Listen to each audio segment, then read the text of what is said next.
அடுத்ததாக பார்க்கக்கூடிய ராசி மிதுன ராசிக்காரர்கள்.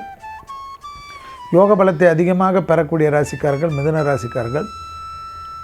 உத்தியோகம், தொழில், வியாபாரம், படிப்பு, புது பொறுப்பு, இடமாற்றம், தொழில் மாற்றம், உத்தியோக மாற்றம், வியாபார மாற்றம் எல்லாம் ஏற்படும். துர்கை வழிபாடு சகல விதத்தில் நன்மை தரும். அலர்ஜி, ஒவ்வாமை, சளி தொந்தரவு, பிபி உடைய வேரியேஷன் தான் பதட்டப்படுத்தும். சிலர் ரொம்ப அலட்சியப்படுத்துறதுனால் தேக ஆரோக்கியத்தில் திடீரென்று இரவு நேரத்தில் போய் மருத்துவமனையில் பரிசோதிக்க வேண்டிய நிலைமையெல்லாம் வரும். ஸோ அதுக்கு என்ன அர்த்தம்? இப்போவே நல்ல நேரத்தில் போய் செக் பண்ணிக்கோங்கன்னு அர்த்தம்.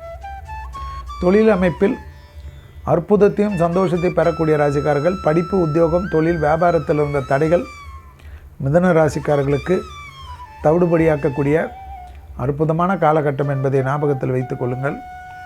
இழுபறியாக இருந்த பலவிதமான கஷ்டங்கள் பரிபூர்ண நிவர்த்தி, யோக பலத்தை நிச்சயமாக பெறக்கூடிய அமைப்பு ஏற்படும். தெய்வ வழிபாடுகளுக்கு சொன்ன மாதிரி துர்கையை பிடித்து கொள்வதும் துர்கை கவசத்தை கேட்க கேட்க அற்புதமும் ஆனந்தமும் ஏற்படும்.